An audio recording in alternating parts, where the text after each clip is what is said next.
ఎన్నికలు జరిగితే అలాంటి చోట వైస్ ప్రెసిడెన్సీని వయసుని ఎన్నుకునే వైస్ చైర్మన్ ఎన్నుకునే ఎన్నిక జరిగితే వైసీపీకి ఎలాగో వైసీపీ వాళ్ళను దౌర్జన్యం చేసి తీసుకునే పరిస్థితి లేకపోయేసరికి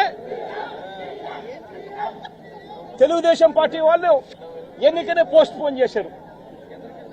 అంటే వీళ్ళకి అనుకూలమైన వాతావరణం వచ్చేదాకా ఎన్నికలు జరపరు. కోర్టు పర్యవేక్షణలో ఉన్న కేసులకు సంబంధించిన పరిస్థితులు ఇవి. పాలకొండలో కూడా అంతే. వైసీపీకి అందులో 17 ఉంటే తెలుగుదేశం పార్టీకి కేవలం 3. మళ్ళీ అక్కడ వైస్ ప్రెసిడెన్సీ అన్నది వైసీపీకి రావాలనా తెలుగుదేశం పార్టీకి రావాలనా? కానీ వీళ్ళకి అనుకూలత వచ్చేదాకా పోస్ట్ పోన్మెంట్. ఇలా ప్రతి సందర్భంలోనూ కూడా డెమోక్రసీని కూనీ చేస్తా ఉన్నారు. పోలీసులను వీళ్ళు ఇష్టానుసారంగా వాడుకుంటా ఉన్నారు. నేను ఇవాళ ఒకటే చెప్తా ఉన్నా, ప్రతి పోలీసు వ్యక్తికి కూడా చెప్తా ఉన్నా, మీ టోపీ మీద ఉన్న 3 సింహాలకు కనిపించే ఆ సింహాలకు సెల్యూట్ కొట్టడం మొదలుపెట్టండి. తెలుగుదేశం పార్టీ నాయకులకు సెల్యూట్ కొట్టడం మొదలుపెట్టి వీళ్ళు చెప్పినట్టుగా చేయడం మొదలుపెట్టి అన్యాయాలు చేయడం మొదలు పెడితే మాత్రం ఎల్లకాలం తెలుగుదేశం పార్టీ ప్రభుత్వమే ఉండదు అని చెప్పి ఇవాళ ప్రతి అధికారికి కూడా నేను తెలియజేస్తా ఉన్నా.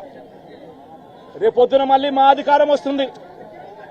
వచ్చినప్పుడు అన్యాయం చేసిన వీళ్ళందరినీ, వీళ్ళ అధికారులందరినీ, అన్యాయం చేసిన ఈ నాయకులందరినీ కూడా బట్టలు కూడా తీసి నిలబెడతామని చెప్పి కూడా ఈ సందర్భంగా తెలియజేస్తా ఉన్నాం.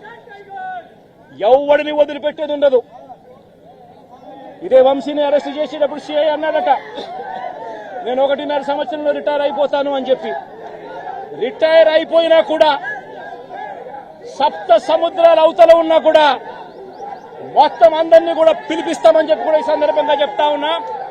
చట్టం ముందు నిలబడేట్టుగా చేస్తాం, బట్టలు ఊడదీస్తాం, న్యాయం జరిగేట్టుగా చేస్తాం అని ప్రతి ఒక్కరికి కూడా తెలియజేస్తా ఉన్నాం.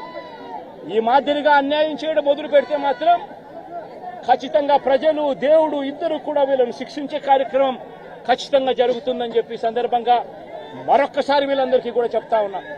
అన్యాయంలో భాగస్వాములు కావద్దండి. మీ టోపీ మీద ఉన్న సింహాలను గౌరవించండి, వాటికి సెల్యూట్ కొట్టండి, మీ వ్యక్తిత్వాన్ని కాపాడుకోండి అని చెప్పి ఈ ప్రతి అధికారికి కూడా ఈ సందర్భంగా తెలియజేస్తాం. సెలెక్టివ్ గా కొంతమంది లీడర్స్ ని టార్గెట్ చేసి అరెస్ట్ చేస్తూ ఉన్నారు. దాన్ని ఎట్లా చూస్తారు? మన పేర్లు కానీ ఇవాళ వంశీ, ఇటీవల కొంతమంది అరెస్ట్, నందివం సురేష్, ఇట్లా దాన్ని ఎలా చూడాలి? ప్రజాస్వామ్యం కూలిపోతా ఉంది అని చెప్పడానికి ఇవన్నీ నిదర్శనాలు. ప్రతి కేసు ఇల్లీగల్ కేసే. ప్రతి కేసులోనూ కూడా వీళ్ళే బెదిరిస్తా ఉన్నారు, అవతలోడు బెదిరిస్తా ఉన్నాడు అని చెప్పి వీళ్ళే కేసులు పెడతా ఉన్నారు. అసలు బెదిరించేది ఎవరిని బెదిరిస్తా ఉన్నారు? ప్రతి విషయంలోనూ వీళ్ళే. పారిశ్రామికవేత్తలను వదలడం లేదు, రాజకీయ నాయకులను వదిలిపెట్టడం లేదు. ప్రతి ఒక్కరిని కూడా వీళ్ళే బెదిరిస్తా ఉన్నారు. అవతలోడు బెదిరించినాడని చెప్పి మళ్ళీ ఎదురు కేసులు పెడతా ఉన్నారు. ఇవన్నీ ఊరికే పోవు, ఇవన్నీ కూడా మళ్ళీ వీళ్ళకి చుట్టుకుంటాయి. చుట్టుకున్నప్పుడు వీళ్ళ పరిస్థితి అతి దారుణంగా తయారవుతుందని మాత్రం ఖచ్చితంగా చెప్తాను.